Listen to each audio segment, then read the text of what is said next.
Hola. Bueno, estamos frente a una parashá muy hermosa, muy intensa, con muchos aspectos para analizar. Vamos a tomar solamente uno. El tema de nuestra parashá, Parashat Shlach Lecha, toca esta fenomenología o esta historia tan conocida de los 12 enviados que Dios le solicita a Moshe mande a la tierra que iba a ser la tierra de Israel, la tierra que iban a conquistar, para que la puedan explorar. Ellos están, un buen tiempo dando vuelta por esa tierra, que hasta ese momento ningún hijo de Israel había estado, y traen informes de ella al pueblo. Según la narrativa bíblica, el pueblo comienza a narrar lo que es esa tierra, cuenta de que es una tierra que efectivamente emana leche y miel, y este es el fruto, un fruto muy próspero que en aquel momento habían logrado cortar y lo habían portado de vuelta al campamento, pero de pronto empieza a modificar el mensaje que los espías están dando. Digo los espías con excepción de Caleb ben Yefuné de la tribu de Yehudá y Yoshua bin Nun, que era el asistente de Moshe y que después iba a liderar el pueblo cuando el pueblo entrase en la tierra. Salvo ellos dos, los 10 restantes comenzaron a criticar fuertemente la tierra, no por la tierra en sí tanto, sino por los habitantes que estaban en ella, que las ciudades eran ciudades fortificadas, que era imposible poder conquistarlas, que al final nos van a derrotar, y el pueblo cuando escuchó todo eso empezó a asustarse, y una cosa trajo la otra, y finalmente el pueblo dice, no, volvamos a Egipto, nos trajeron a la tierra para que muramos acá, ¿para qué salimos de Egipto? Uno se levantó y dijo, bueno, volvamos a Egipto todos juntos, ¿quién quiere seguirme para que reemplacemos a Moshe? Bueno, frente a toda esta situación de anarquía en el seno del pueblo, mientras tanto están estos dos de los 12 que sí apoyaban el tema de la tierra, como dije,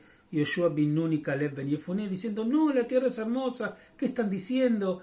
Vamos a poder, Dios nos está ayudando. Bueno, finalmente, frente a todo este movimiento, Dios se enoja, y bueno, la historia es una historia muy, muy, muy bella, ¿no? Dolorosa, pero bella, y finalmente Dios decide que va a castigar al pueblo, haciendo que se queden porque en realidad no reconocieron su poder o no confiaron en él, que él eventualmente los iba a poder ayudar, y los castiga con la permanencia en la tierra durante 40 años más, o sea, una generación más para que la siguiente generación sea básicamente la que pueda entrar. Esto es lo que se suele contar de la historia, pero ¿dónde estuvo el problema? ¿No? ¿Dónde estuvo el problema? En general, los intérpretes suelen adjudicar a que la mayoría de estos exploradores no tuvieron confianza en Dios. Dijeron, nosotros no la vamos a poder conquistar y entonces no tenemos que ir en pos de ella. ¿Para qué vinimos? ¿Para qué salimos? La tierra es muy difícil, hay gente gigantesca que la defiende, ¿para qué salimos?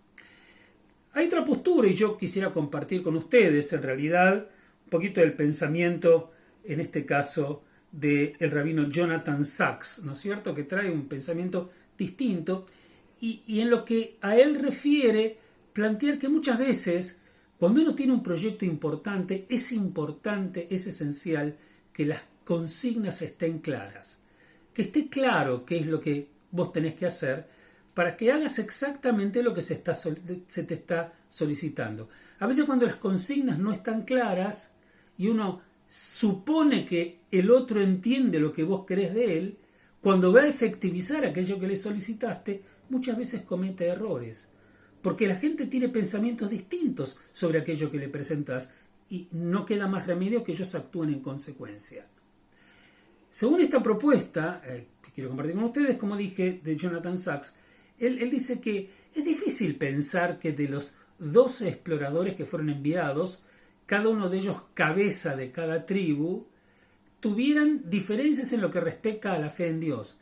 Los motivos por los cuales Caleb de la tribu de Yehudá y Yoshua bin Nun, el asistente de Moshe, defendían el ingreso a la tierra, era porque ellos habían visto la grandeza de Dios, habían visto cómo Dios había salvado a los hijos de Israel de Egipto, habían recibido las 10 plagas, habían cruzado el Mar Rojo, y habían comido el maná, y habían, visto todas las experiencias que tienen que ver, por ejemplo, con el tema de las codornices cuando querían carnes. Ellos vieron todos los milagros de Dios. Pero no solamente ellos dos lo vieron, Los otros 10 también lo vieron. O sea, no es lógico pensar que 2 de los 12 tenían fe en Dios y los otros no, cuando todos estuvieron presentes y ellos también eran dignatarios del pueblo. ¿Qué pasó entonces? Y es ahí donde existe la propuesta de que quizás la consigna no había estado clara. Veamos un poquitito el texto.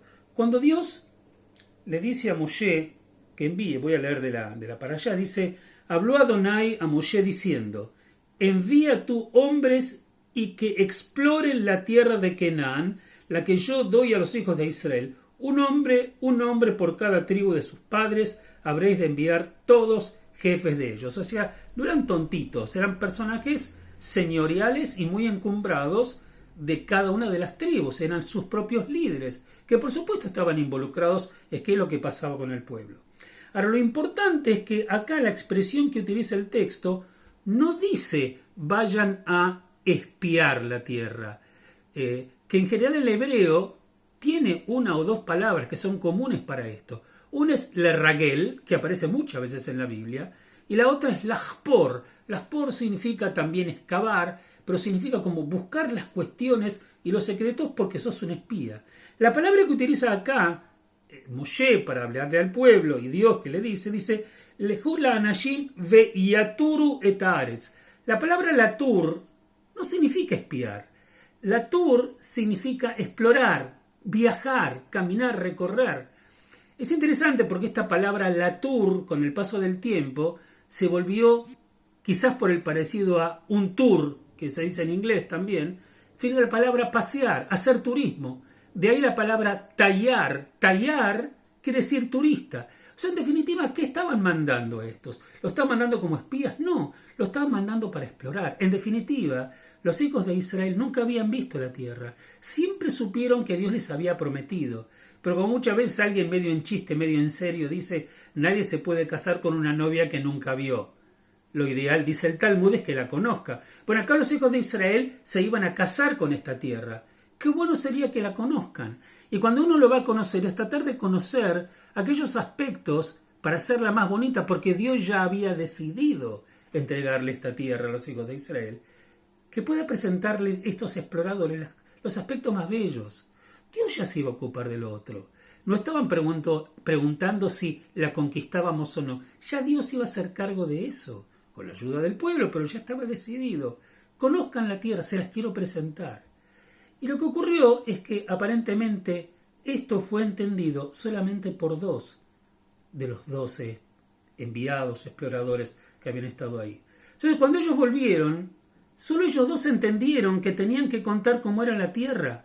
No habían sido enviados para poder espiar y decir cuáles son las estrategias de conquista. No eran funcionarios del ejército, no eran guerreros los que estaban yendo. Eran civiles representantes de la voluntad de Moshe, que fue comandado por Dios. Y entonces, cuando la consigna no estuvo clara, los informes tampoco estaban claros. Claro que el pueblo se ofuscó, se asustó, porque nunca había estado ahí. Hacía menos de un año que habían sido esclavos, hace poquitos meses que habían salido de Egipto. Y entonces todo eso generó una situación de dolor, de angustia muy grande, que finalmente esta confusión, según esta interpretación del rabino Sachs, en definitiva generó que el pueblo reciba un castigo por aparentemente no haber confiado en Dios y no mantener la certeza de que esta tierra que eligió Dios para los hijos de Israel, por supuesto que iba a poder ser conquistada. Y uno cuando lee esto se queda pensando, porque los verbos para espiar son muy conocidos en la Biblia, pero no son los que están utilizados aquí. Entonces, ¿qué pasó, exploradores? ¿Creyeron ustedes que eran espías que tenían que informar militarmente? Ya había otros que se iban a ocupar de eso. Qué pena, ¿no? Tuvieron que esperar 40 años por este malentendido, si es que esta interpretación es aceptable, para poder llegar a la tierra que finalmente va a ser nuestra tierra de Israel, felizmente que poseemos hoy.